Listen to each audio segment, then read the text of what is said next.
Des mesures pour relocaliser des emplois au milieu agricole, créer des emplois au milieu agricole et permettre l'accès à une alimentation saine pour tous.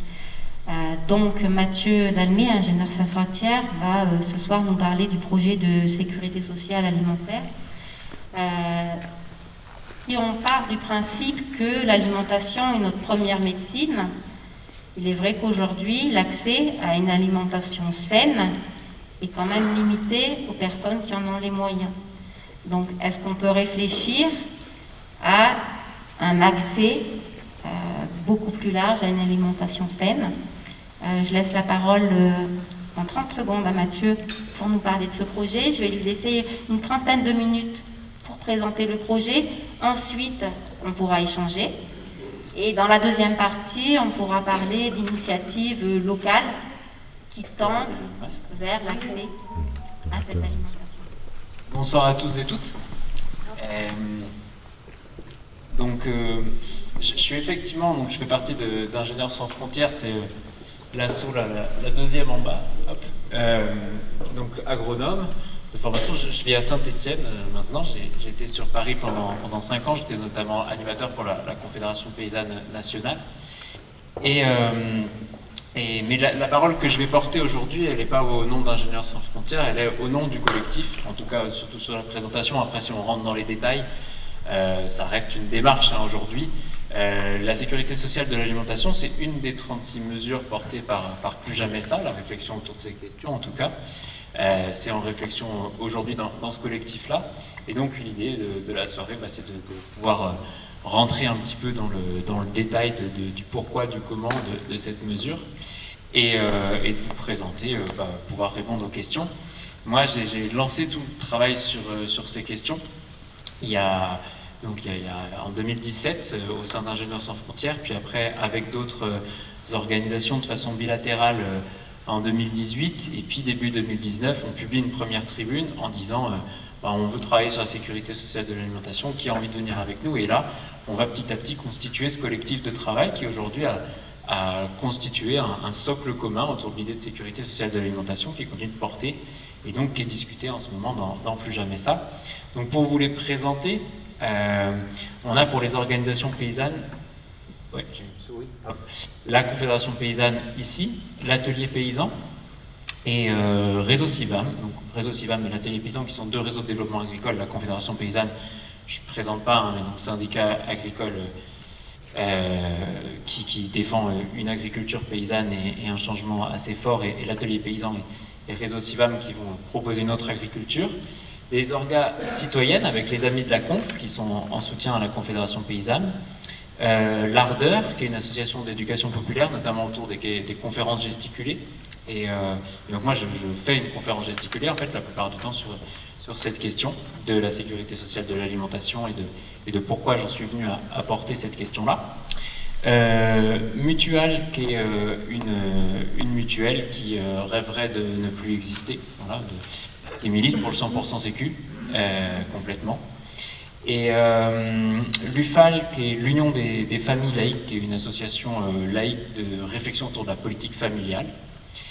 Réseau Salariat, une association d'éducation populaire autour des thèses de Bernard Friot, et donc qui défend l'idée d'un salaire à vie, mais en tout cas qui nous apporte une lecture qui est celle qui nous a intéressés dans la construction de la sécurité sociale de l'alimentation, sur en quoi la période 1946-1967 d'existence du régime général de sécurité sociale permet de penser démocratie économique, permet de penser une économie gérée par les citoyens, pour les citoyens, et en fait, c'est en 20 ans, on va augmenter l'espérance de vie en France de plus de 30 ans, on va, par la cotisation, construire des CHU un peu de partout, et ainsi de suite, et c'est piloter tout ça par les travailleurs qui, dans les caisses de sécurité sociale, décident de ce qui doit être fait, comment ça doit être fait, et avec, pour tous les travailleurs, l'accès à ces questions-là.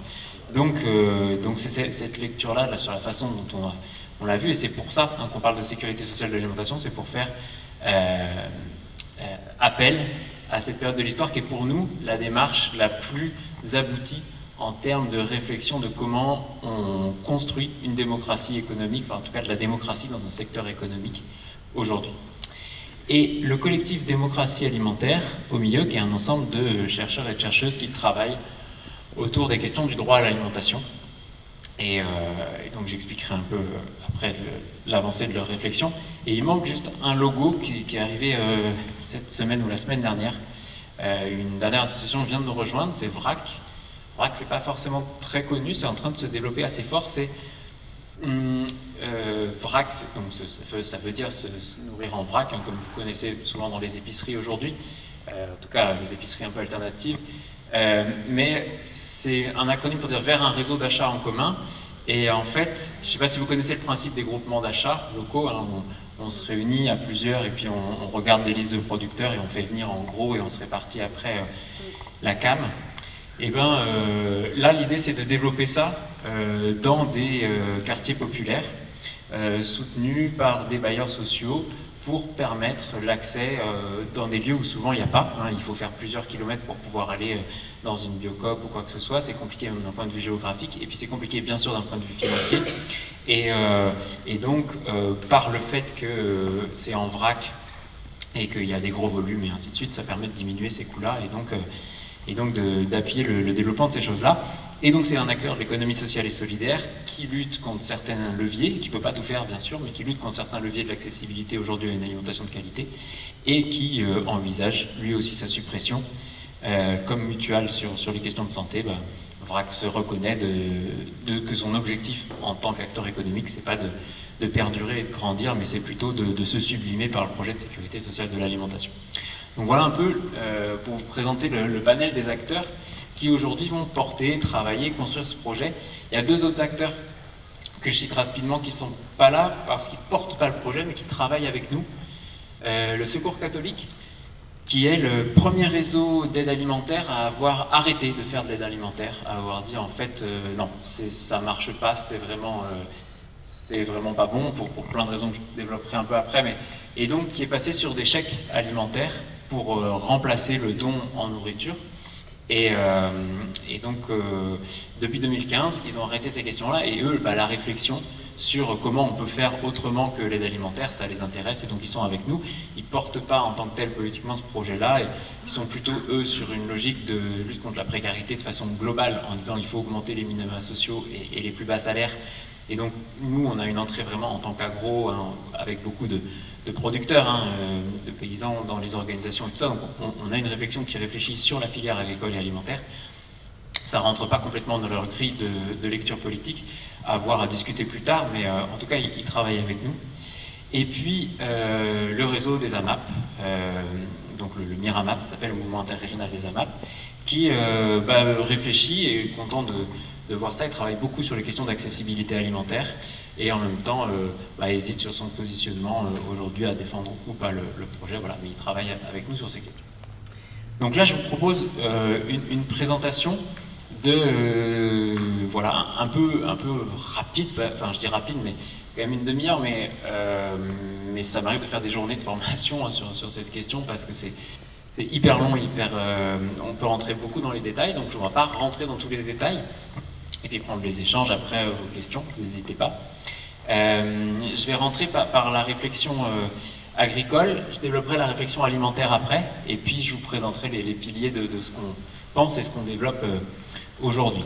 En fait, donc les deux constats, hein, ce qui va être structurant dans la réflexion sur la sécurité sociale de l'alimentation, c'est-à-dire comment on peut instituer une démocratie alimentaire, et en fait, avant ça, c'est de se dire pourquoi démocratie alimentaire, et se rendre compte que c'est là où vont converger deux réflexions, une sur comment on peut transformer l'agriculture aujourd'hui, et l'autre sur la mise en place du droit à l'alimentation. Et donc je vais commencer par le blocage du système alimentaire dans la dualisation des modèles. Alors la dualisation des modèles, hein, c'est pour dire de façon très schématique, on a d'un côté des grandes fermes qui vont produire du minerai pour l'agro-industrie, qui va transformer ça et vendre ainsi de suite, et puis de l'autre côté, des fermes plus petites en circuit court qui vont vendre de l'alimentation à des gens qui connaissent, quoi. Mais forcément c'est caricatural et il y a des entre-deux, mais aujourd'hui on se retrouve bloqués. Et moi, c'est le constat sur lequel j'ai travaillé avec la Confédération paysanne, qui va défendre forcément la généralisation d'une agriculture plus vertueuse d'un point de vue environnemental et qui va rémunérer correctement ses producteurs, ses productrices. Et ben, on se retrouvait bloqué en fait face aux politiques agricoles à pas pouvoir développer ce message-là parce que en face, en fait, on a tout un système politique qui va dire ben non, vous ne devez pas nous demander d'orienter l'agriculture, vous devez vous battre sur le terrain économique et être meilleur et gagner en part de marché. Et c'est en gagnant en part de marché, petit à petit, que vous allez pouvoir développer l'agriculture que vous voulez. Mais le projet du monde libéral aujourd'hui, qui est porté par Emmanuel Macron, qui était porté avant lui par Stéphane Le Foll, c'était de ne pas opposer les modèles et de dire qu'il doit y avoir une coexistence entre l'agro-industrie et puis la petite agriculture. Donc sous-entendu, c'est à vous d'être bon sur les questions économiques. Et donc on va avoir dans la Confédération paysanne, mais aussi dans le réseau CIVAM, une analyse, une critique de ces choses-là, et la nécessité de se dire que si on veut transformer complètement les questions agricoles aujourd'hui, il faut relégitimer le politique à orienter l'agriculture, parce qu'aujourd'hui on est dans un refus d'orientation, on est dans un laisser-faire, et c'est le consommateur par son choix qui devrait orienter l'agriculture. Et si on veut relégitimer ça, la grosse marge de manœuvre qu'on a, c'est la différence entre ce que les gens veulent manger aujourd'hui et ce que les gens achètent concrètement en termes de produits. Et ça, entre les deux, on appelle ça l'insatisfaction alimentaire. C'est la différence entre ce à quoi les gens peuvent avoir accès économiquement dans ce qu'ils mangent et ce qu'ils aspireraient. Et donc, en fait, de dire, on doit mettre en place une démocratie économique sur les questions agricoles et alimentaires. On doit faire en sorte que c'est plus en tant que consommateur qu'on soit censé orienter l'agriculture, mais en tant que citoyen. Et donc demander aux gens, en tant que citoyens, ce qu'ils veulent manger. Et à partir du moment où on a élaboré cette demande alimentaire, on fait de la politique de la demande et on structure la Ferme France qui a aujourd'hui 28 millions d'hectares, un peu plus de 400 000 paysans, mais si on prend les ouvriers agricoles, un peu plus d'1 million de travailleurs et travailleuses de la terre, et on leur dit ce qu'ils doivent produire, parce qu'en fait, ces 28 millions d'hectares, ils appartiennent aux 67 millions de Français qui sont là, et c'est à eux de décider de ce qu'ils produisent. Et donc, il y a toute cette réflexion et ce travail-là qui va être fait en disant, si on veut aujourd'hui envisager une transformation de l'agriculture, il faut relégitimer le pouvoir politique à s'impliquer, donc il faut parler d'alimentation, et il faut parler de la nécessité d'élaborer démocratiquement la demande alimentaire. Ça va être une des bases, des canevas sur lesquels va s'appuyer cette réflexion sur la sécurité sociale de l'alimentation. Quand la Confédération paysanne a travaillé là-dessus, il y en a qui ont dit que c'est la première fois dans l'histoire de la conf que le projet a bougé. Jusque-là, la Confédération paysanne n'avait, depuis la création de l'idéologie, et Bernard Lambert dans les années 70 des paysans dans la lutte des classes, on a une ligne anti-industrialisation et défense d'une petite agriculture et des droits des paysans, et d'un truc qui va un peu plus respecter l'environnement et autres, et on continue à creuser là-dedans. Et là, on va avoir un autre cadre qui dit, en fait, si on veut transformer l'agriculture, à un moment donné, il faut de la démocratie dans l'alimentation, il faut s'appuyer sur l'ensemble des citoyennes et des citoyens. C'est pas quelque chose qui est encore commun, c'est encore en train de diffuser petit à petit dans la Confédération paysanne, mais c'était un vrai changement stratégique et idéologique dans la façon de penser la transformation agricole. Et deuxième point, assurer l'accès, c'est dire en fait, si demain on transforme l'ensemble de l'agriculture dans quelque chose de plus vertueux, c'est chouette, puis à mon avis c'est pas très compliqué. Je pense qu'avec des politiques un peu volontaristes, en 5 ans, on peut s'en sortir en formant assez vite des jeunes à qui on assure derrière des jeunes ou des moins jeunes d'ailleurs, mais un bon salaire et ainsi de suite, on fait arriver sur ces questions et on utilise tous les gens qui partent à la retraite, on installe d'autres personnes et ainsi de suite. En 5 ans, on peut avoir, à mon avis, une transition assez forte de l'agriculture. Mais par contre, si on fait ça, en fait, c'était la phrase un peu de Stéphane Le Foll qui nous a répondu, c'est « qu'est-ce qu'ils vont manger les pauvres ?»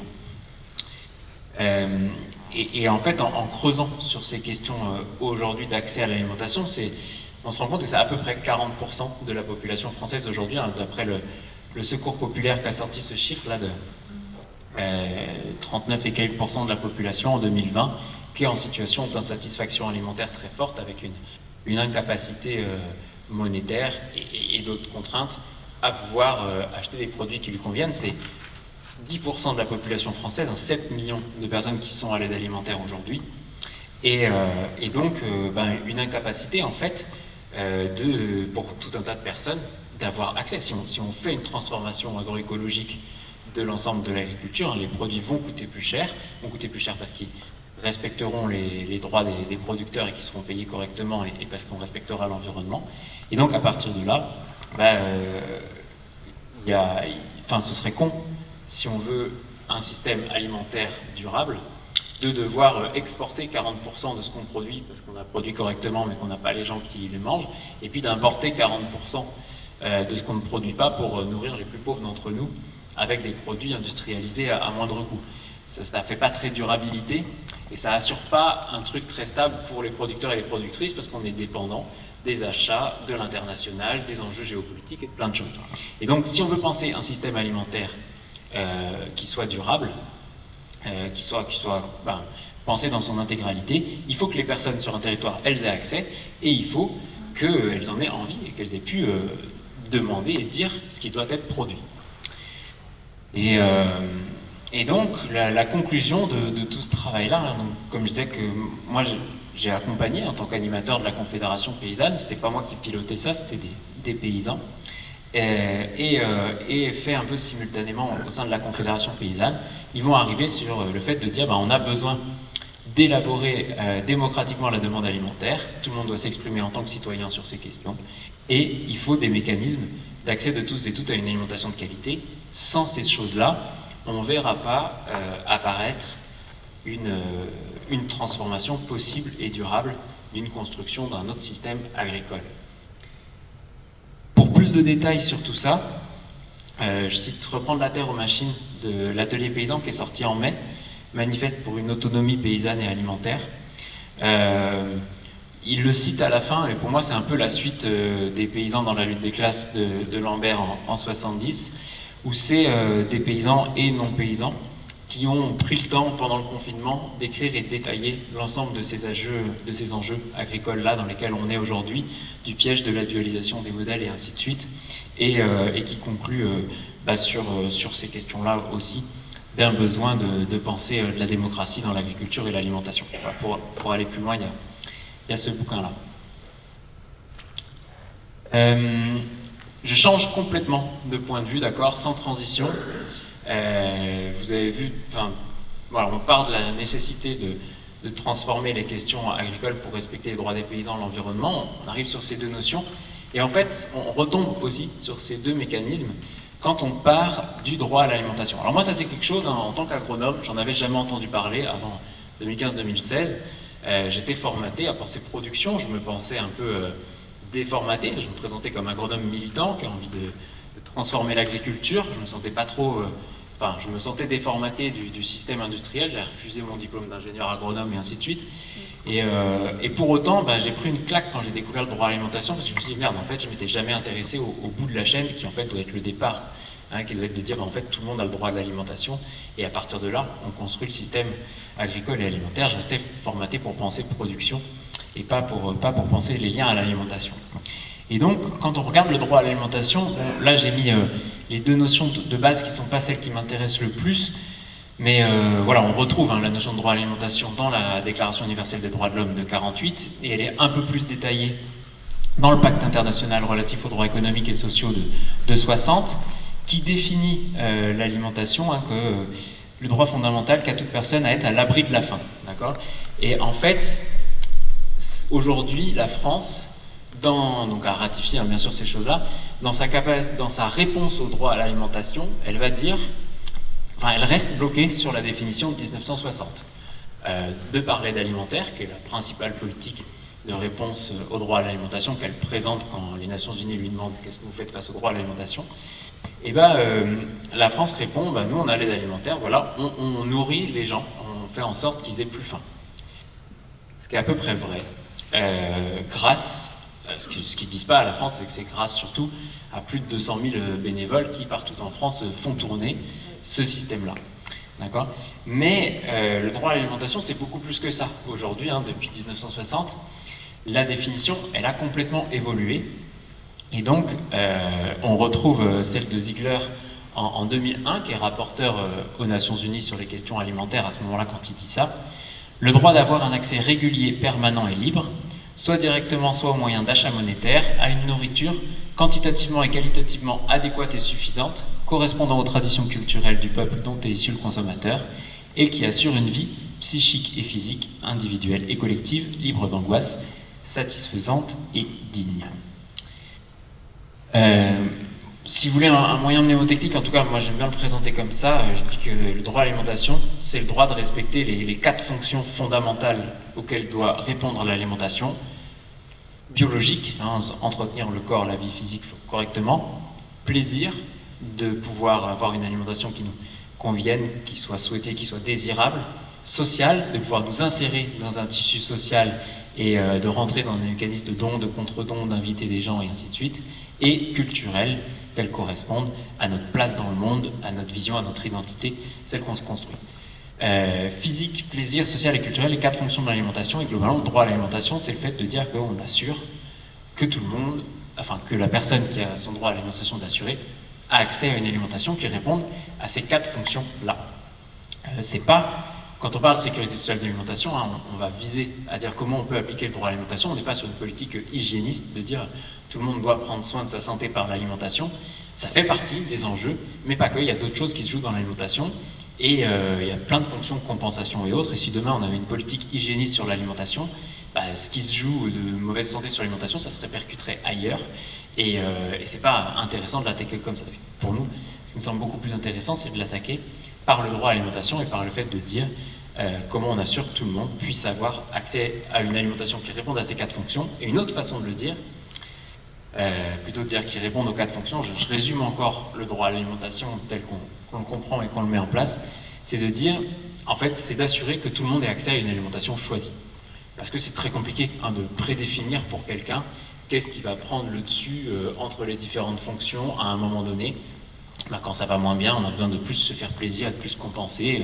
Quand ça va mieux ou quand on a un souci de santé, on va plus faire gaffe à la santé. Puis des fois, c'est la fête, on aura envie de partager, alors on va peut-être être en abondance et ainsi de suite.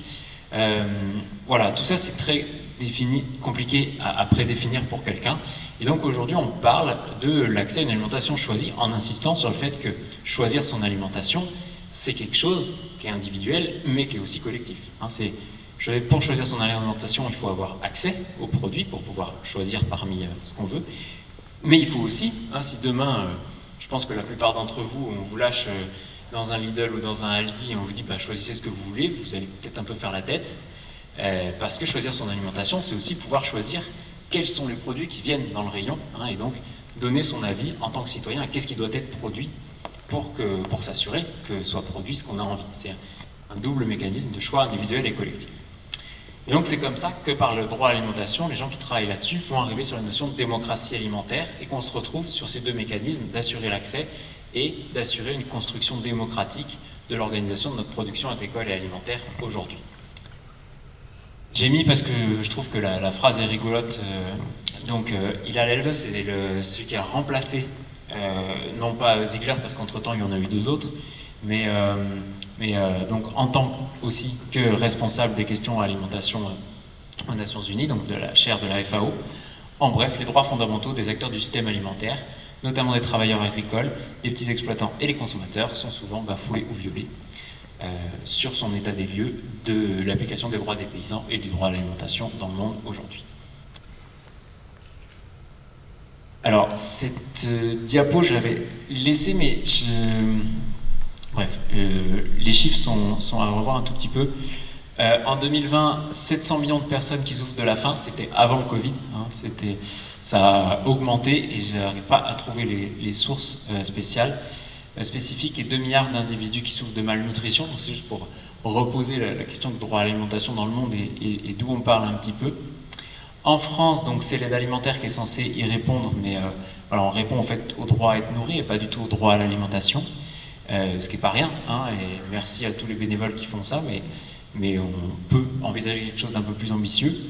Et on avait 5,5 millions de personnes dans le confinement, on est passé à 8 millions pendant le confinement, et c'est là où je reviens. Aujourd'hui, le chiffre visiblement est plutôt de 7 millions.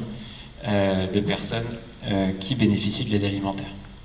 Et 22% des foyers en situation d'insuffisance alimentaire, pareil, là c'est le chiffre de 2019, et donc on a quasiment doublé. En tout cas sur l'insatisfaction alimentaire, ça a doublé. En insuffisance alimentaire, c'est monté à peu près 30%, et on est autour de 40% pour l'insatisfaction alimentaire aujourd'hui.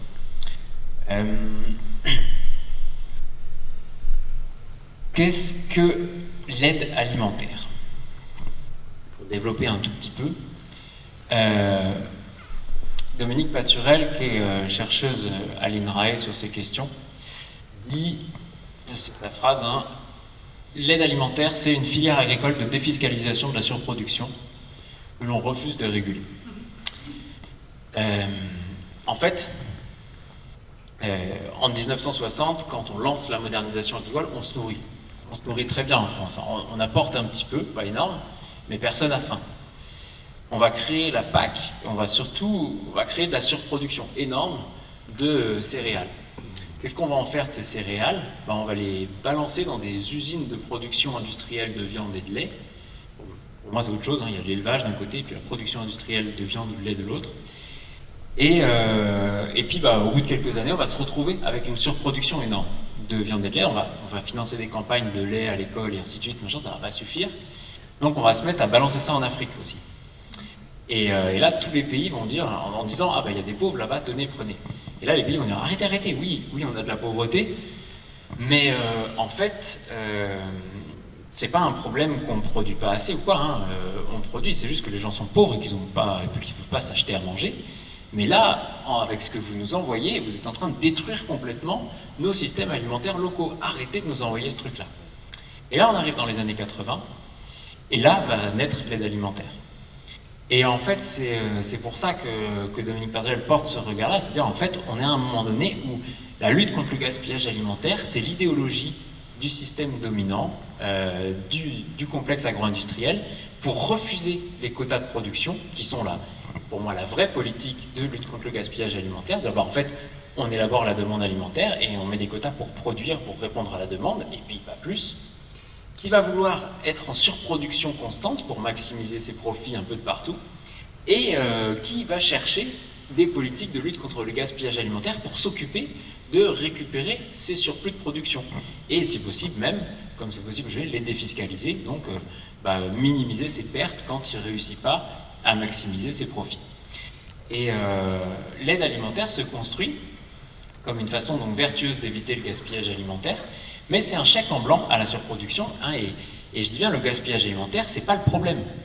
Le gaspillage alimentaire, c'est la conséquence du problème. Le problème, c'est la surproduction. Donc, si on veut lutter contre le gaspillage alimentaire, il faut lutter contre la surproduction, il faut empêcher la surproduction avec des logiques de quotas, c'est le projet de base de la Confédération paysanne, hein, quotas et prix garanti en face, mais on assure, on structure ça, et donc la lutte contre le gaspillage alimentaire qui va être un des outils aujourd'hui. La banque alimentaire passe l'intégralité du stand du Salon de l'Agriculture sur le stand de la FNSEA. C'est une des pièces de ce système-là, de surproduction industrielle de nourriture.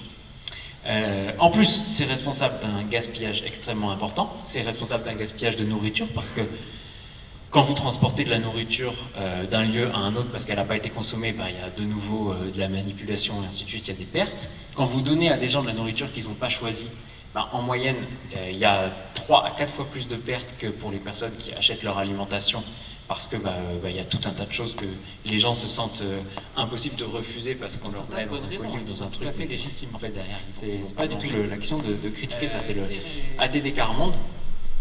Donc une association de lutte contre la pauvreté qui a fait un très beau rapport là-dessus qui s'appelle « Se nourrir lorsqu'on est pauvre » et qui définit bien cette place-là. Et pour nous, aujourd'hui, s'attaquer structurellement à cette culture du fait que l'alimentation devait coûter peu cher et ainsi de suite, et ça passe à un moment donné par un budget un peu sanctuarisé et de dire en fait on bloque un budget pour tout le monde pour l'alimentation et on ne peut pas venir grignoter, on ne peut pas avoir une augmentation des loyers qui va récupérer ça, ou d'autres systèmes qui vont nous tenter sur ces questions.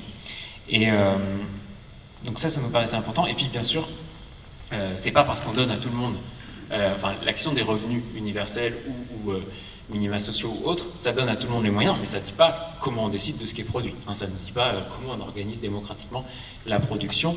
Donc ça reste incomplet. En tout cas, c'est le gros souci de ces trois options, donc qui ne portaient pas nos ambitions. Et donc c'est là où en fait on s'est intéressé à construire autre chose, et on s'est dit qu'il fallait en fait pour moi aujourd'hui l'idée de sécurité sociale de l'alimentation, c'est avant tout un étendard, presque un projet de com autour de l'idée dont je suis convaincu qu'il faut construire démocratiquement nos filières agricoles et alimentaires et assurer l'accès de tous à des produits de qualité. Et ben, c'est une façon de dire, tiens, comment on pourrait le mieux possible organiser tout ça. Et donc, comme je l'ai dit un peu au début, on a ces trois objectifs ambitieux de dire, si on veut penser un système alimentaire durable, il faut coupler droit à l'alimentation, droit des producteurs et respect de l'environnement, et penser ces trois choses-là ensemble.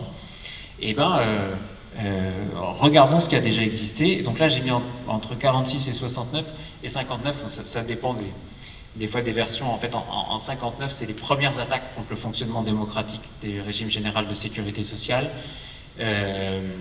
Et voilà, des fois on estime qu'on s'arrête là, puis des fois on dit non, quand même jusqu'en 67 c'était assez chouette. En 59, ce qui va se passer, c'est que les directeurs des caisses ne sont plus élus par les membres des caisses de sécurité sociale, mais ils vont être nommés par l'État. Donc c'est la première vraiment récupération et prise en main de l'État sur la gestion de la Sécu. Mais visiblement, malgré ça, jusqu'en 67, il y a encore eu un vrai travail où, quand bien même les directeurs étaient nommés, les décisions restaient à la majorité par des représentants des travailleurs, des travailleuses, et qu'on construit des choses assez chouettes. Donc, trois mécanismes, universalité, conventionnement, cotisation, qui ont permis d'assurer le droit à la santé et de définir démocratiquement de quoi on avait besoin pour assurer ce droit.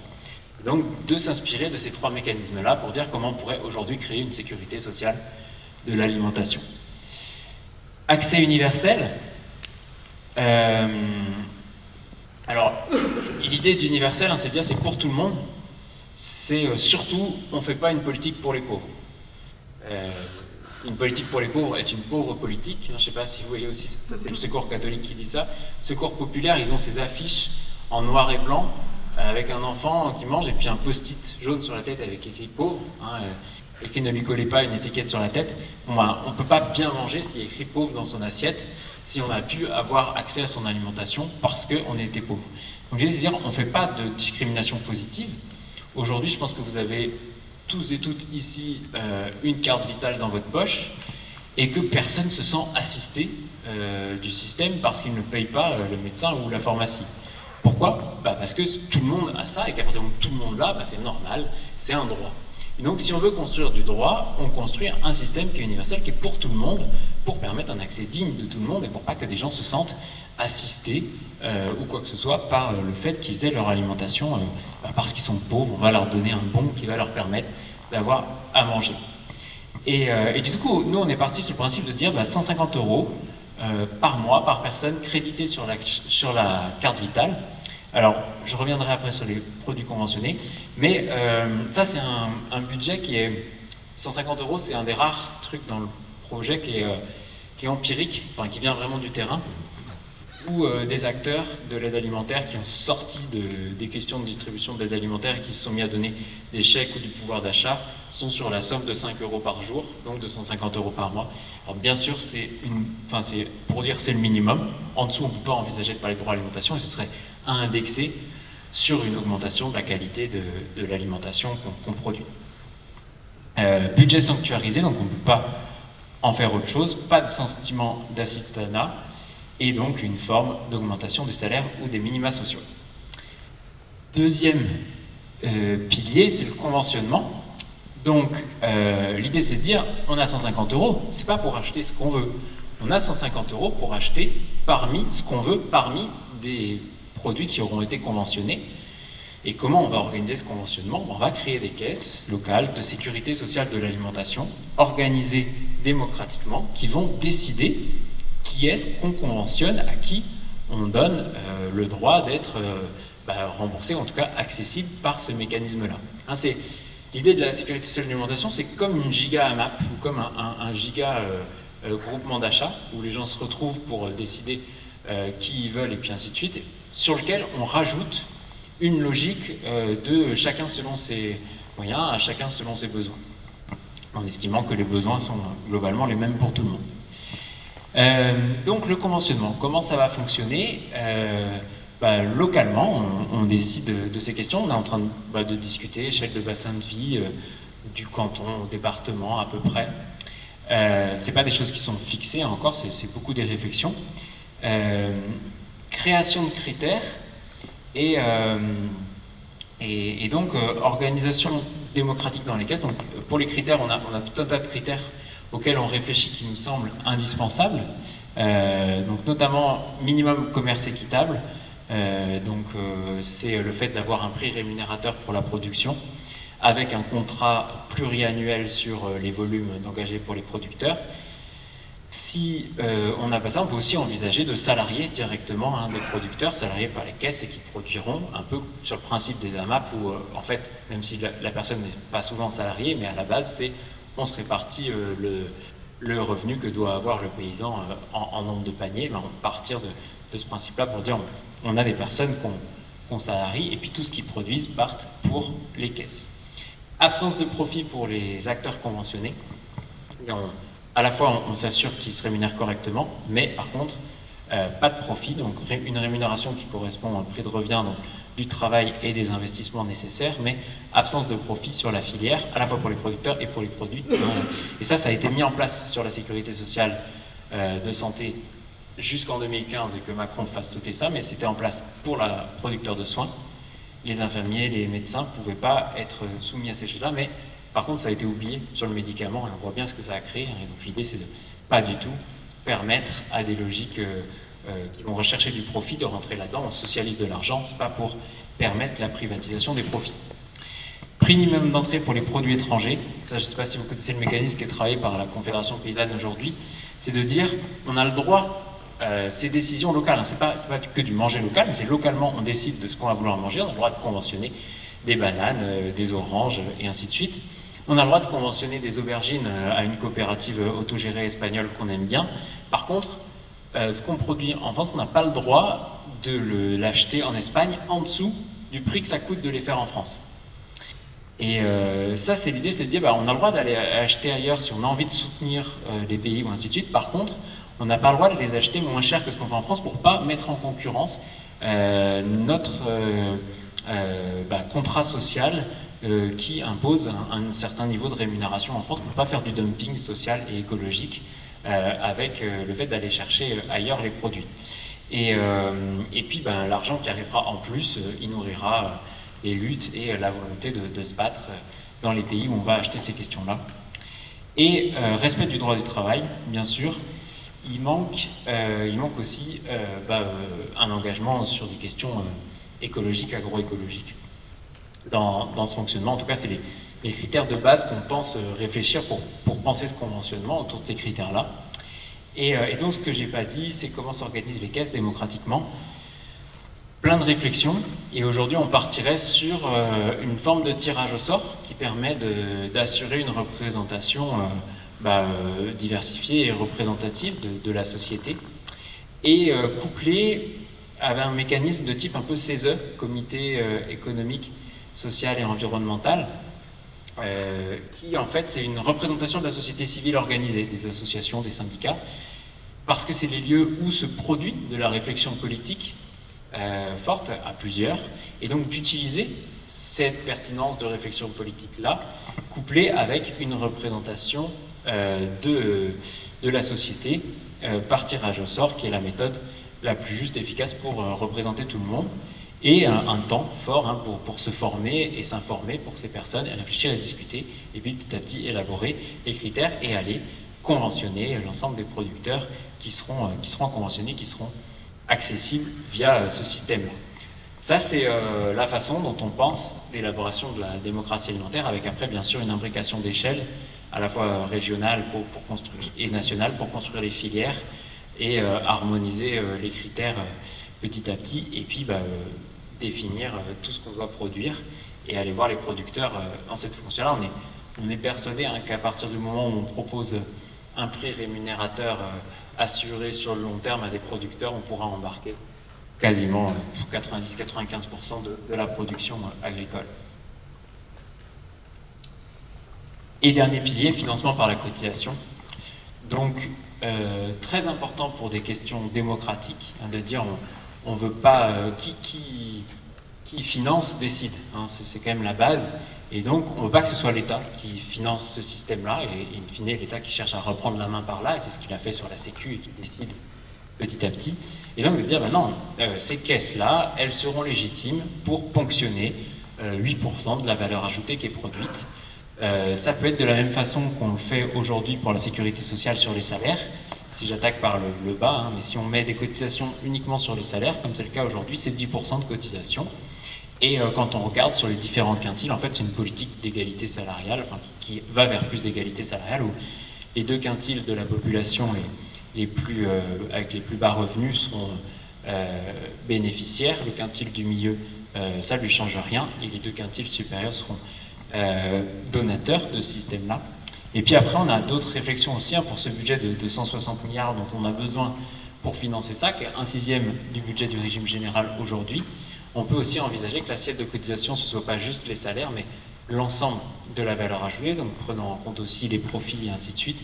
Ce qui pose plein de questions parce qu'on ne sait pas faire en tant que tel, mais on peut imaginer que ce soit possible de baser l'assiette là-dessus. Et on peut aussi imaginer que ce soit 10% sur les salaires, mais 10% de cotisation patronale, donc d'augmentation de salaire. En fait, une augmentation de salaire brut, ça ne changerait rien sur les nets, mais que ce soit une augmentation de salaire brut, en tout cas pour tout un tas des bas salaires.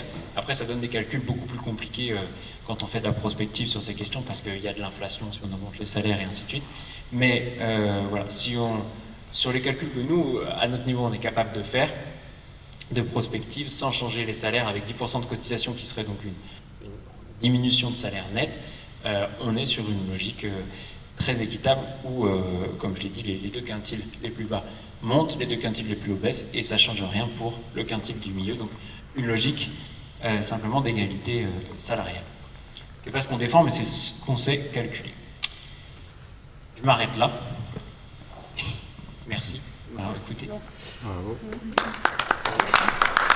La map, et du coup, dans ce cadre-là, j'ai participé à plusieurs réunions du collectif sur la sécurité sociale de l'alimentation, et aujourd'hui je le suis un peu pour la Confédération Paysanne, et je suis aussi dans la Confédération Paysanne dans le cadre de la coalition Plus Jamais Ça, et c'est ça que je trouve aussi intéressant, et qui serait intéressant d'entendre de la salle aujourd'hui, c'est que finalement on a des gens, on n'a pas du tout que des gens qui arrivent avec l'angle agricole dans la salle, et notamment on a des gens qui sont dans le monde des syndicats travailleurs, et du coup je trouve que ça serait intéressant de les entendre un peu aussi sur ces questions, parce qu'ils ont l'expérience de travail sur la sécurité sociale de santé.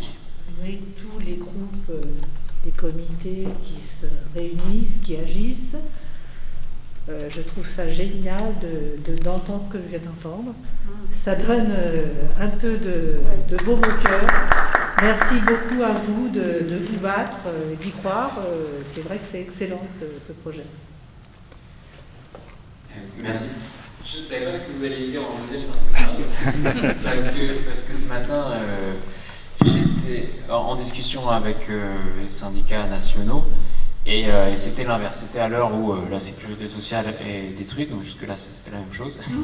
Et après c'était, vous ne croyez pas qu'il y a autre chose à faire que de défendre un nouveau projet ou quoi que ce soit, qu'il ne faudrait pas mieux se réunir pour lutter contre la destruction. Et on soutient de tout cœur toutes celles et ceux qui luttent contre la destruction, et c'est notre façon de les soutenir aussi que de proposer une généralisation et que de remettre en avant les principes fondateurs et l'intérêt de ce système-là. Et de leur montrer à quel point il était tricoté aujourd'hui et qu'il ne fonctionne plus du tout comme ça. Mais de s'inclure dans une volonté de défendre ces choses-là aussi en proposant son extension et en remettant en avant ses principes fondateurs. On est content d'essayer de participer à ça. Ça ne plaît pas à tout le monde, mais on est content de participer. 150 euros pour le panier, en fait. C'était calculé comment 5 euros. 150 euros, en fait. D'où ça vient et... 5 euros par jour. Alors, Nicole Darmon est nutritionniste et elle travaille sur... c'est elle qui a sorti notamment tous ces trucs qui montrent ce qui coûte le plus cher. Souvent on entend c'est la viande, mais non, c'est d'abord les fruits et légumes. Elle travaille en termes d'eurocalories, après la viande, après les céréales et ainsi de suite. Et bref, elle a fait des calculs pour dire... c'est un truc hyper scientifique, et là on est vraiment avec l'entrée fonction biologique de l'alimentation, et on oublie un peu le reste. Enfin, elle oublie le reste, mais si on regarde d'un point de vue nutritionniste la fonction biologique de l'alimentation, on s'en sort pour une assiette équilibrée avec 120 € par mois. 120 € par mois sans prendre en compte des questions de revenus des producteurs et d'alimentation bio ou locale ou quoi que ce soit. C'est au prix moyen aujourd'hui des denrées classiques, on peut se nourrir de façon équilibrée avec ces questions-là. Donc on a ça en tête d'un côté, mais ça on l'a eu même après, le 150. Le 150, il est venu, je disais, de façon empirique, de gens qui ont arrêté l'aide alimentaire et qui, pour que les personnes puissent se nourrir à peu près correctement, donc c'est 150 €, c'est à condition que les gens aient une cuisine et le temps de pouvoir cuisiner, quoi. C'est pas deux conditions qui sont... c'est pas rien. Mais avec ces choses-là, c'est ce que font aujourd'hui sur le terrain les acteurs qui ont arrêté l'aide alimentaire, ils l'ont remplacé par un don monétaire, en disant c'est le minimum où les gens peuvent à peu près choisir leur alimentation et se faire un tout petit peu plaisir, et voilà. Et c'est pour ça qu'on est parti là-dessus en disant aujourd'hui, c'est ce qui se fait pour paraître un minimum. Nous, on estime que c'est par en dessous, et ça permettait de faire des calculs. Et de faire des calculs et de voir ce que ça donne, et voilà. Nous, ce qui est sûr, c'est qu'on dit c'est 150 €, mais c'est indexé sur une augmentation. Donc si on dit demain, en fait, personne n'a envie de mettre des pesticides dans l'assiette de ses enfants, donc on va sortir de ces choses-là, et du coup, l'alimentation va monter, on indexe ça sur toute l'évolution. Mais ça ne change pas sur la quantité, et on se dit ce serait autour, la consommation moyenne, elle est autour de 230, 240 € par mois par personne des ménages. Voilà, au moins à l'équivalent de 200 € aujourd'hui, on pourrait envisager des choses qui soient très confortables. 150 €, c'est pas confortable, mais c'est convenable pour se nourrir à peu près correctement aujourd'hui. Et surtout, c'est 150 €, mais c'est en plus, pour les plus petits revenus, c'est en plus de ce qu'il y a aujourd'hui. Donc ça n'empêche pas de mettre un petit peu d'argent en plus si on veut, mais ce n'est pas d'obliger les gens à se nourrir qu'avec ça. Mais on a conscience que c'est pas assez, c'est une base qui nous a permis de faire des calculs. Et là où les calculs sont intéressants pour donner des ordres de grandeur, c'est que le 120 milliards sur lequel on tombe, dont on a besoin pour les financer, c'est la moitié de notre PIB alimentaire, de notre consommation alimentaire globale. On consomme 240 milliards aujourd'hui en alimentation, avec toute une partie, c'est 70, globalement la ferme France, c'est à peu près 70 milliards d'euros. Et puis après, tout le reste, c'est la transformation, la distribution, la restauration, et ainsi de suite. Et donc, 240 milliards d'euros. Donc, en fait, c'est dire, on prend la moitié de tout ce qu'on consomme et on lui met une logique de réduction des richesses pour répartir ça avec tout le monde. 150 € par mois pour se nourrir. Et rien qu'avec la moitié, on assure au moins une base pour que tout le monde puisse se nourrir. C'est plus une façon de compter aujourd'hui, et 200 ce serait l'idéal par rapport à... Si le système que vous voulez mettre en place est une extension de votre sécurité sociale actuelle, donc ça demanderait en effet de revoir les fondamentaux pour que ce soit en effet les caisses locales, les citoyens, les travailleurs qui reprennent la main sur la sécurité sociale, ou si c'est vraiment un autre système qui va vivre à côté. Parce que finalement, l'alimentation, ce que l'on mange, finalement, c'est très important pour notre santé, finalement. Et le budget de 120 milliards, finalement, il sera facilement compensé par les bénéfices en termes de santé et en termes de soins, de médicaments, de consommation de médicaments, de consommation de soins, finalement. Donc, est-ce que, finalement, les deux ne devraient pas être associés plutôt que de cohabiter ? Ça ne change pas grand-chose, je pense, mais la façon dont ça ne change pas grand-chose, est-ce qu'ils cohabitent ou pas, mais certains estiment, je connais pas, je ne me suis pas penché sur les travaux, hein, mais c'est le chiffre qu'on m'a donné, qu'on a 40 milliards à peu près d'euros de dépenses de santé liées à une mauvaise alimentation. Donc c'est pour donner un ordre de grandeur, quoi. On ne serait pas sur l'intégralité des 120 milliards, là qu'on propose, mais et puis pas sûr non plus que toutes les maladies alimentaires disparaissent parce qu'on met ça en place. Voilà. Mais ça donne un ordre d'idée d'économie qu'on pourrait faire, c'est sûr. On ne le présente pas forcément comme ça, mais c'est sûr que c'est des arguments qui peuvent parler et ainsi de suite.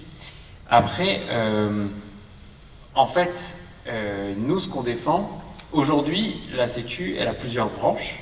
Alors, il y a la branche chômage qui a été sortie complètement, et il y a une loi qui est assez inadmissible, qui dit que chaque branche doit être à l'équilibre, alors qu'avant, l'ensemble de ces branches, l'équilibre, il devait être à l'ensemble des branches. Et maintenant, c'est chaque branche qui doit être individuellement à l'équilibre, et qui, du coup, limite les dépenses à chaque fois, quand même il y en aurait une qui serait hyper en positif, elle n'aurait pas le droit de venir financer les autres devraient avoir des réductions, et ainsi de suite. Donc nous, on dit qu'on est pour la création d'une nouvelle branche, parce qu'aujourd'hui, ça fonctionne par branche, donc c'est pour expliquer, mais par contre, l'idée c'est que, en fait, avant ça, on est pour le fait qu'il n'y ait qu'un seul et même budget pour l'ensemble de la Sécu, et que tout soit géré de façon intéressante et pertinente au regard des enjeux. Et après, quand on met ça en avant, c'est là où je dis ça ne change pas grand-chose que ce soit à côté ou pas.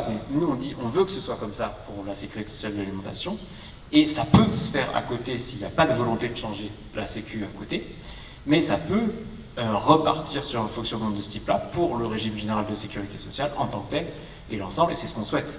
C'est ce qu'on souhaite, que tout fonctionne comme ça. Mais on peut l'envisager de façon un peu séparée, on peut l'envisager de façon complètement liée, à condition que l'ensemble change et s'améliore. Justement, le système, ça serait pour pouvoir aider évidemment ceux qui sont dans le besoin par rapport à l'alimentation, donc ça va concerner qu'une partie de la population. Et est-ce que la production qui sera conventionnée, notamment, sera en proportion de ça, c'est-à-dire qu'il y aura une grande part où les gens qui ont les moyens de se nourrir vont rester complètement libres et n'utiliseront pas en fait ce système-là. Donc est-ce que la part de production globale va pas être tellement impactée par le conventionnement? Enfin, c'est pour me repérer un petit peu dans le système. Non, on ne s'est pas compris par Oui. Sur le côté vraiment universalité. Oui. Ça concerne tout le monde comme ça. Pour tout le monde. Oui, Oui. oui mais ceux qu'on a besoin. Les riches ont Moi, le droit de ne pas l'utiliser. si on n'est pas malade avec les sécus, on ne va pas acheter de médicaments. Ouais. Donc là, ça sera pareil. Mais là, globalement, on a faim. On mange tous. Donc, ceux qui veulent pas Oui. l'utiliser, c'est que vraiment, ils n'ont pas envie. Oui. Mais globalement, tout le monde aura accès. Oui, il y aura accès potentiellement, mais Ouais. ça ne sera pas forcément le cas, effectivement. Non, je pense. et si les riches veulent n'acheter que du caviar qui ne sera pas mentionné, ils auront le droit. Voilà. D'accord. C'est là où Ça marche. Tu veux bouffer du caviar? on n'interdit pas Ils auront de manger autre chose. On va exploiter des D'accord. mecs. Ok. La question qu'il y a derrière, et celle qu'il y avait derrière celle de Jean-Christophe, c'est que ça va clairement augmenter la demande pour une production. Alors, il y a une question de démocratie alimentaire, donc de se mettre autour de la table dans des caisses locales pour décider de ce qu'on a envie, de ce que les gens qui habitent sur un territoire ont envie de faire produire à ce territoire-là. Mais il y a de fortes chances que, du coup, il y ait une demande pour plus de qualité et des gens qui ne pouvaient pas avant se la payer pourraient potentiellement se la payer. Et donc, du coup, forcément, ça va avoir des conséquences très importante sur le paysage agricole. Nous, c'est pour ça qu'à la Confédération Paysanne, on trouve cette proposition hyper séduisante. C'est parce que, en théorie, on imagine que ça peut vouloir dire un vrai Big Bang de ce qu'est aujourd'hui l'agriculture pour répondre à une nouvelle demande qui n'existait pas faute de moyens, en fait. Et donc, du coup, elle pose aussi plein de questions parce qu'on n'est absolument pas prêt aujourd'hui, vu le paysage agricole, à répondre à cette demande-là. On est quelques-uns à répondre à certaines niches qui ont les moyens de s'offrir une alimentation de qualité. Et donc, du coup, c'est comment on se prépare à ça. Comment, c'est pas un truc qui va se faire en un claquement de doigts, mais ça veut déjà dire libérer des terres, et ça veut dire former de très nombreux paysannes et paysans, pour que, enfin, c'est Jean-Claude Balbo qui dit des fois, c'est même pas une société avec des paysans et des paysannes qu'on veut, c'est une société paysanne. Donc ça veut vraiment dire que si on passe de très peu de personnes qui choisissent réellement leur alimentation à la grande majorité de la population, eh ben, il faut qu'il y ait beaucoup plus de paysans et de paysannes. Et donc du coup, cette proposition, elle entraîne toute une série d'autres réformes sur former des nouvelles générations, libérer les terres, faire que les collectivités s'impliquent. Pour ça que nous, on la trouve aussi séduisante. On entend le chiffre là, ces derniers temps d'1 million de paysans qui seraient nécessaires, c'est ce que porte beaucoup la conf, 1 million de paysannes et paysans. Ça, c'est en gros sans prendre en compte les enjeux de transition énergétique. C'est dire sur le type d'exploitation un peu typique de ce que va faire Florent et beaucoup d'autres aujourd'hui en agriculture paysanne.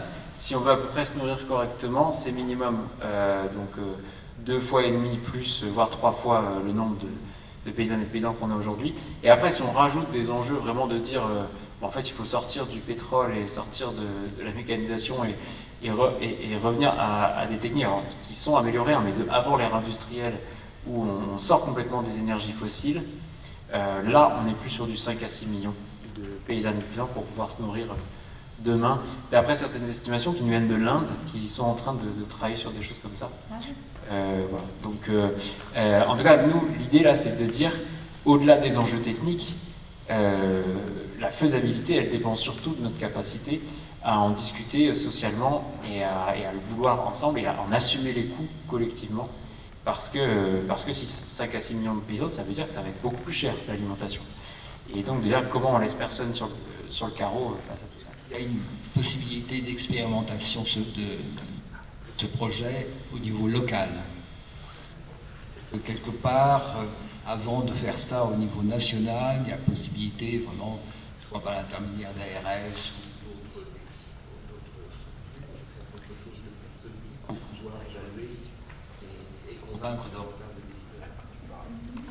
de décider. J'ai plein de réponses rigolotes à ça. La première, c'est qu'il existe déjà des milliers d'expérimentations locales dans chaque AMAP en France qui met en place aussi des logiques de coups de panier et ainsi de suite. On est sur des prototypes et des protoformes de choses qui vont vers ça. La deuxième réponse rigolote, c'est oui, il y a un endroit qui est parfait pour expérimenter ça, c'est la Wallonie. La Wallonie Ouais, la Wallonie, parce que les Belges, ils sont à fond, et parce que donc, toute la partie Belgique francophone, hein, donc Wallonie plus une partie de Bruxelles, c'est quand même une région qui est très à gauche, et c'est surtout à l'échelle de la région, ils ont ce qu'on n'a pas du tout en France à une échelle plus petite que l'État, la capacité de décider de lever un impôt ou de lever de la cotisation.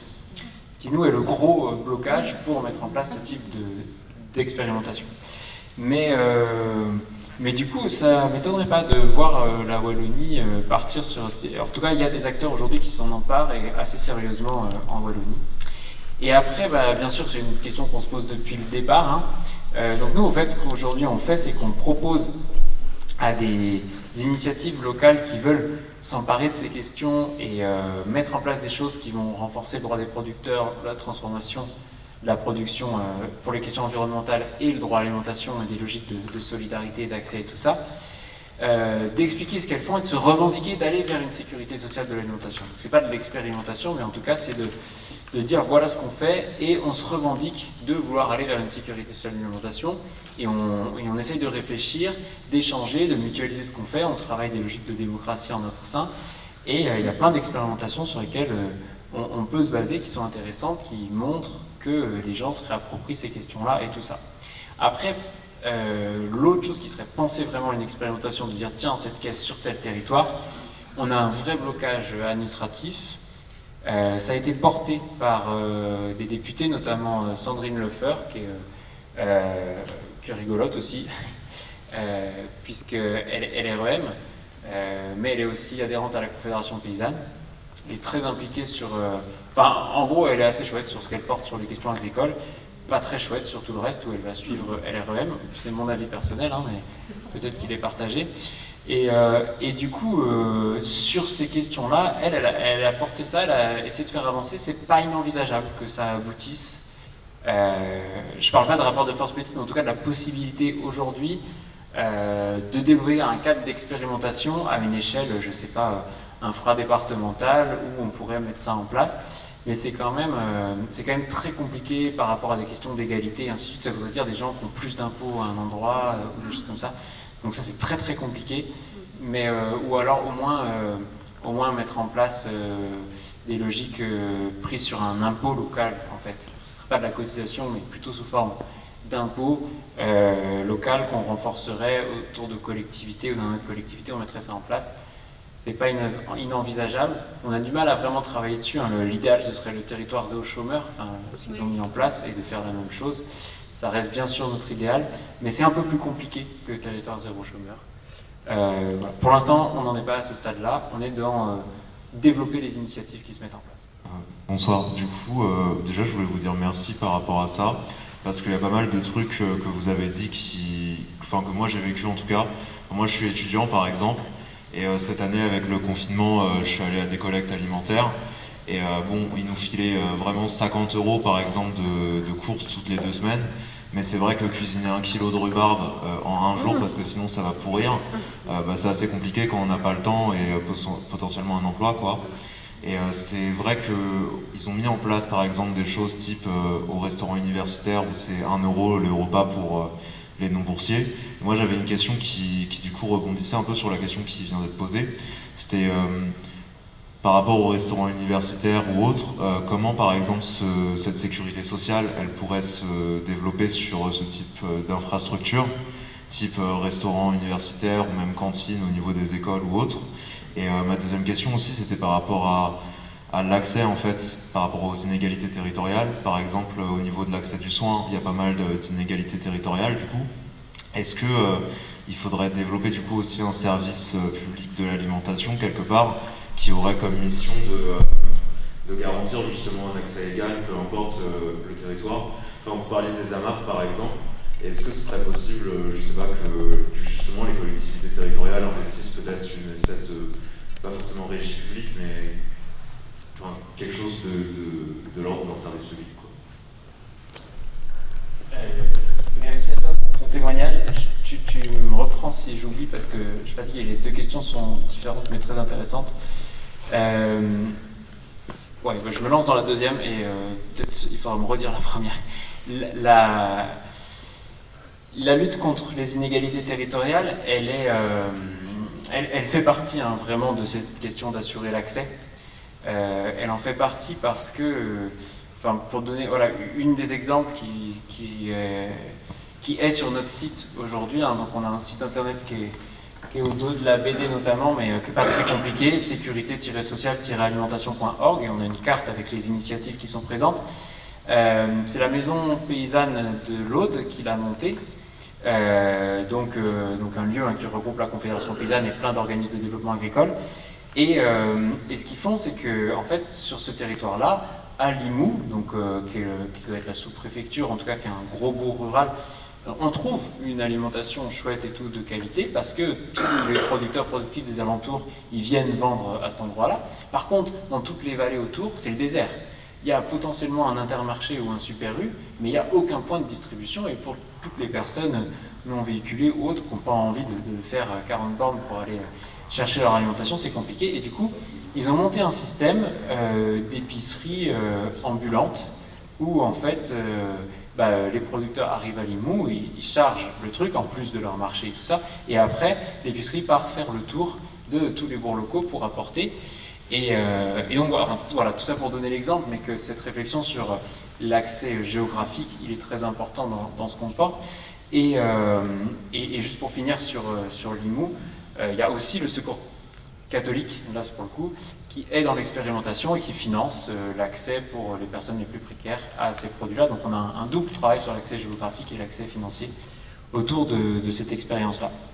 Et l'autre c'était sur les cantines. Pour moi, les cantines, dans la conférence gesticulée, je dis que Ça fait partie du déjà là, de la sécurité sociale de l'alimentation. Ça fait partie du déjà là quand il y a une tarification sociale forte, voire une gratuité de la cantine. Donc pas tout le temps, parce que ça reste les municipalités, en tout cas pour les cantines scolaires et tout. Donc pour les lycées et l'université, je pense que ça doit être les régions, je ne sais pas exactement, mais en tout cas voilà, la logique de la tarification solidaire, elle n'est pas mise de partout. Mais si on met la tarification solidaire, et puis surtout derrière, si on reprend vraiment la main sur la décision politique de qu'est-ce qu'on met dans la cantine, et on a vraiment l'explication de qu'est-ce que c'est que la sécurité sociale de l'alimentation. Où on peut, et c'est ce qui se passe dans pas mal de lieux, où des collectifs citoyens ont repris la main sur des cantines et donc décident collectivement à l'échelle de la mairie ou autre de qu'est-ce qui doit être dans la cantine, qu'est-ce qu'ils vont prendre, qu'est-ce qu'ils vont acheter, et puis après une tarification sociale pour les enfants et ainsi de suite. On est vraiment dans cette logique-là. Pour moi, c'est la base, la prémisse, et c'est vraiment pas rien, cette logique de la restauration collective en France, pour penser cette logique de socialisation de l'agriculture et de l'alimentation.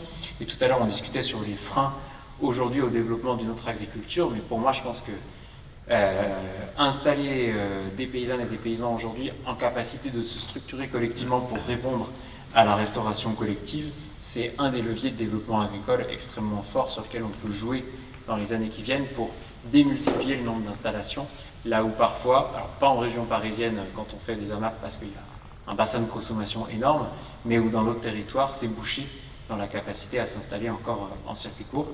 Donc oui, la Restoco qui est à mon avis très intéressante à ces égards. Qu'est-ce que mangent nos enfants, ainsi de suite, mais comment on se construit aujourd'hui des restaurants dans lesquels, alors après il n'y a pas une tarification sociale derrière, à nous éventuellement de le rajouter, mais on se construit de la possibilité collective à réorganiser nos filières agricoles et alimentaires localement avec cet outil-là qui crée du service public et qui crée du repas. Et là, il n'y a plus de question même du frein. Il y a le frein géographique pour aller, ça dépend d'où est implanté, mais le frein de temps de préparation de repas, il saute parce qu'on arrive, le repas est fait, ainsi de suite. Ça, c'est aussi très intéressant de pousser la logique de la restauration collective aussi dans l'idée d'un service public de l'alimentation. Alors, ma question rejoint un peu ce que tu viens de dire. Je voulais savoir comment c'était décliné localement en France, s'il y avait déjà des avancées de cette sécurité sociale de l'alimentation. Tu disais qu'il y avait des petites expérimentations déjà. Est-ce que tu peux développer ça? Comment les gens s'y prennent et quels sont les leviers? Et puis, au niveau mondial, est-ce qu'il y a déjà, dans d'autres pays, des gens qui soient plus avancés que nous, ou qui réfléchissent à la question de l'autre manière Parce que je pense qu'on doit s'en sortir tous au niveau mondial, pas que français. Voilà. À part la Wallonie, c'est pas du tout une réflexion qui est inspirée d'autres choses qui se font, enfin un petit peu aussi, j'avoue, parce que j'ai vécu 3 mois à Cuba et j'avoue que le système de double monnaie, je pense qu'il a marqué à un moment donné certaines réflexions. Et le fait de dire on assure les droits élémentaires avec un système qui sort complètement de la logique après concurrentielle internationale et tout ça. Mais non, il n'y a pas de système de ce type-là qui existe à un autre pays dans le monde, même si Cuba et le programme Fin Zéro de Lula ont été les deux grosses choses qui sont avancées, mais on n'est pas parti de ces réflexions-là pour réfléchir. Et après, en France, voilà, j'ai développé l'exemple de l'Aude. Je peux en donner plusieurs, en donner d'autres. Ça dépend de ce qui vous intéresse. Voilà, il se passe des choses là où il y a des personnes qui ont envie. On a 2 grands types. Il y a tous les projets, donc de type très classique de la MAP, mais qu'on va classer dans les organisations qui vont travailler à une transformation de l'agriculture et qui vont chercher à se rendre un peu plus accessible, soit en mettant des logiques de panier solidaire ou de panier suspendu, où certaines personnes vont payer un peu plus pour permettre un panier à d'autres, soit en allant chercher du financement, soit en allant faire, comme je le disais dans l'Aude, un couplage avec des acteurs de l'aide alimentaire pour que ce soit eux qui financent des paniers et ainsi de suite. Donc on a des dynamiques qui partent dans ce sens-là, puis on a des dynamiques qui partent dans l'autre sens. d'acteurs qui faisaient ou qui font encore toujours un peu d'aide alimentaire, mais qui ont arrêté ou veulent faire différemment et qui vont chercher à aller voir les organisations agricoles pour s'approvisionner, pour faire du lien avec leurs consommateurs, pour faire visiter les fermes et ainsi de suite, et pour approvisionner complètement différemment les logiques où les personnes vont pouvoir bénéficier de produits et ainsi de suite. C'est globalement les deux types d'initiatives qu'on voit se mettre en place. Après, il y a un acteur aussi qui arrive, qu'on retrouve dans 3 initiatives en France, c'est les monnaies locales, où en fait il y a déjà une logique de conventionnement, puisqu'on va déjà, dans le principe de la monnaie locale, conventionner des acteurs localement qu'on estime vertueux et ainsi de suite.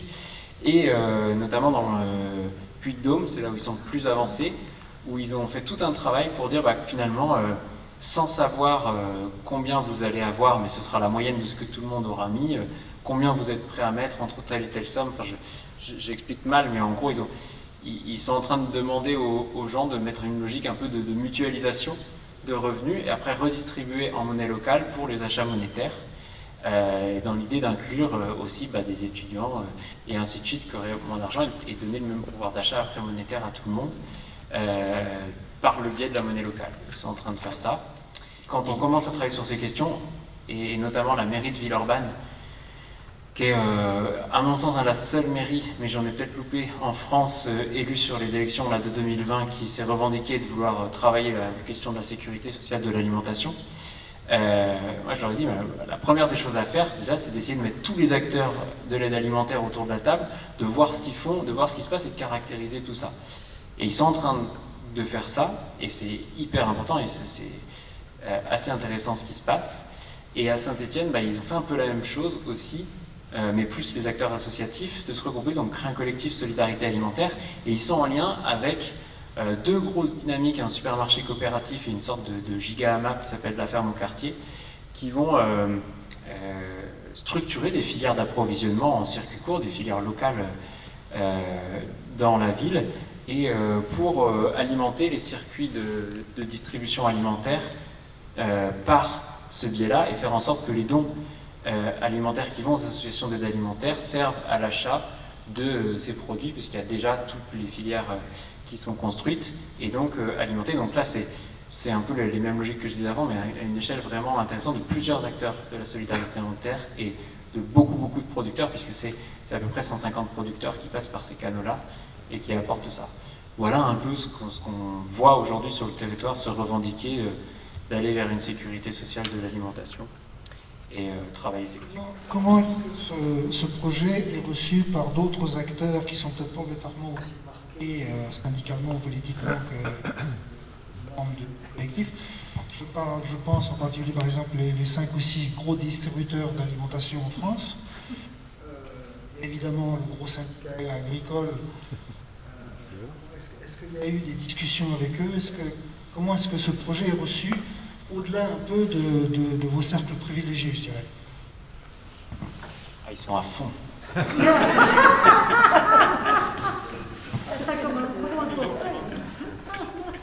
Non, c'était juste pour détendre l'atmosphère.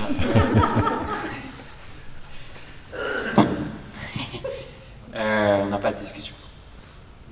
La seule personne qui a créé du vrai débat en dehors de nos cercles, là où pour l'instant on reste sur une discussion avec, on dirait, un public un peu averti et assez proche idéologiquement, comme ce soir. Donc, globalement, pour l'instant, c'est ce genre de lieu qu'on produit et dans lequel on échange. La seule personne qui est sortie un peu plus publiquement de ça, c'est Sandrine Leffer, dont je parlais tout à l'heure, la députée, puisqu'elle a voulu créer un projet de loi sur ces questions, et donc elle a mobilisé plus large. Mais elle n'a pas... Enfin, la FNSEA n'était pas contre. Ils n'ont pas réussi à se positionner contre, en tout cas. Enfin, pas réussi pour dire, ils n'ont pas osé se positionner contre. La FNSEA, leur idéologie de base, c'est de dire, nous, on ne produit pas cher, comme ça, c'est accessible.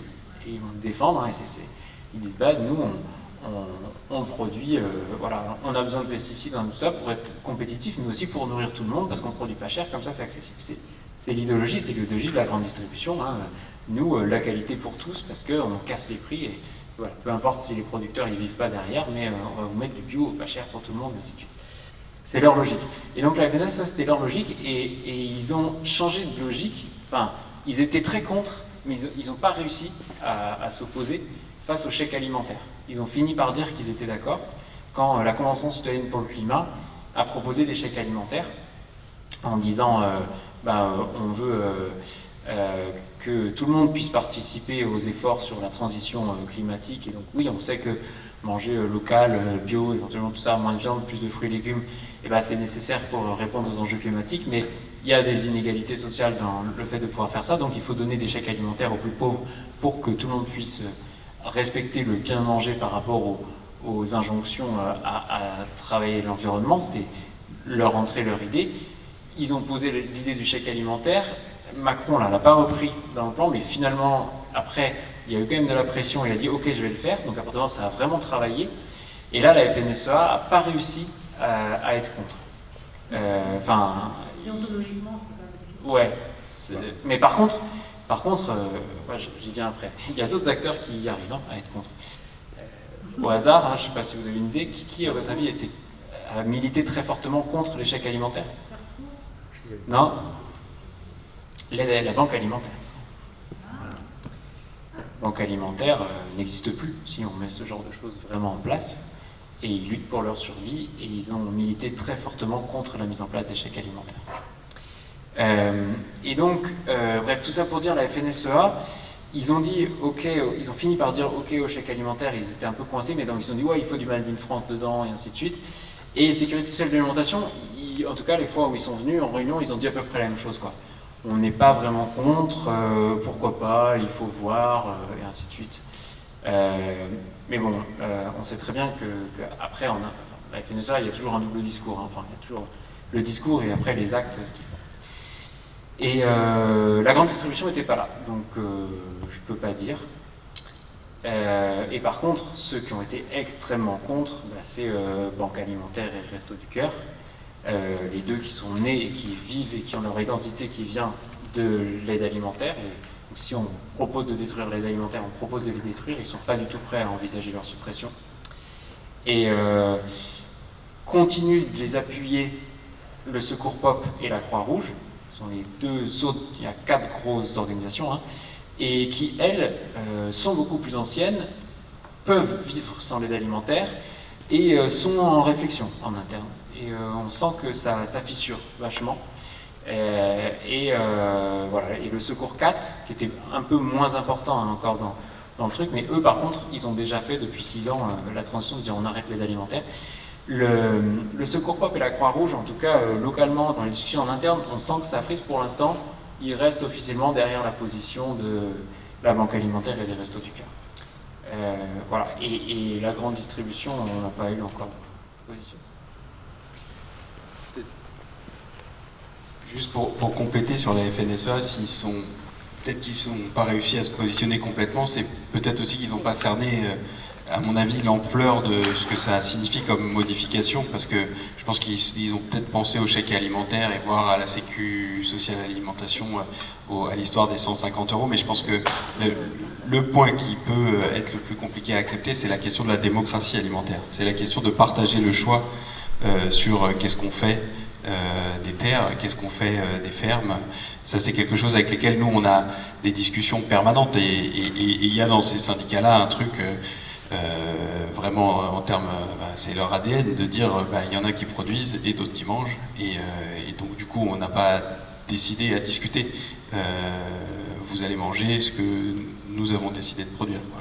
Et donc l'énorme changement au sein de cette proposition, c'est de se dire, nous on est paysans, on est paysannes, on est des acteurs économiques qui avons des impacts immenses sur toute une série d'aspects de la vie des gens, ce qu'ils mangent, mais aussi ce qu'ils boivent, ce qu'ils respirent, ce qu'ils observent comme paysage, la vie économique, la vie sociale dans laquelle ils évoluent.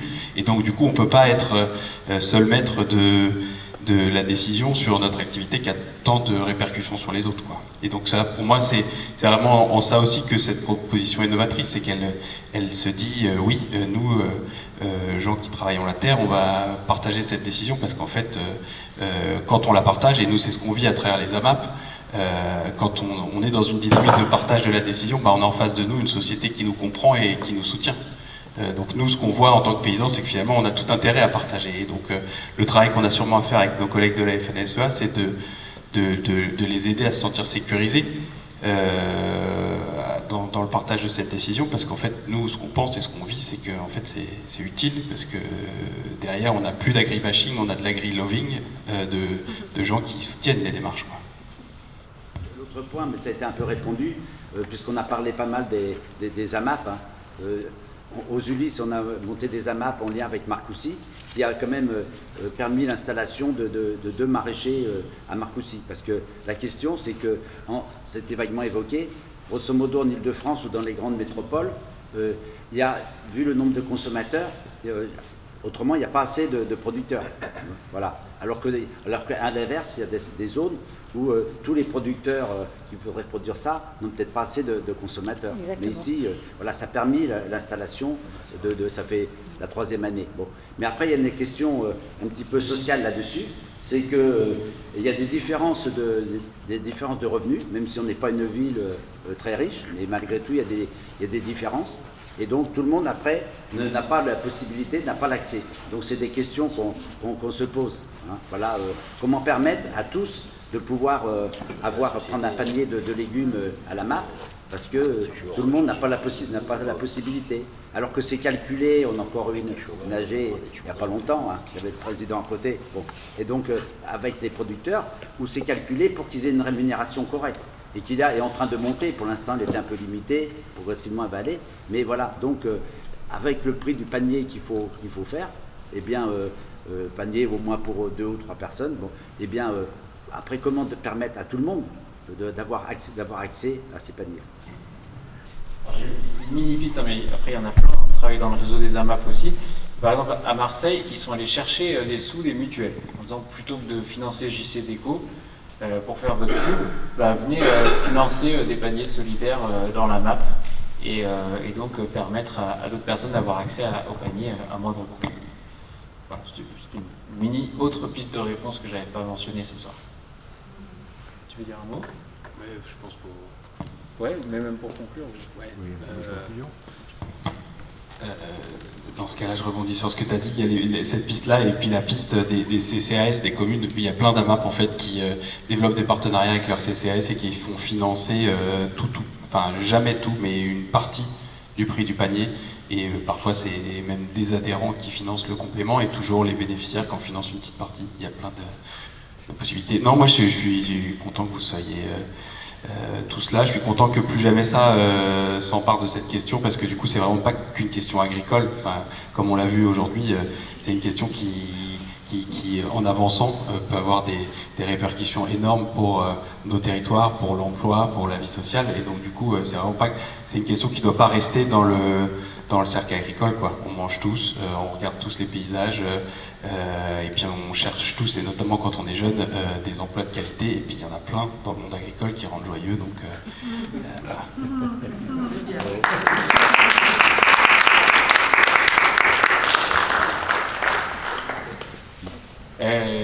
Non, comme ils disent au resto, hein, on compte sur vous.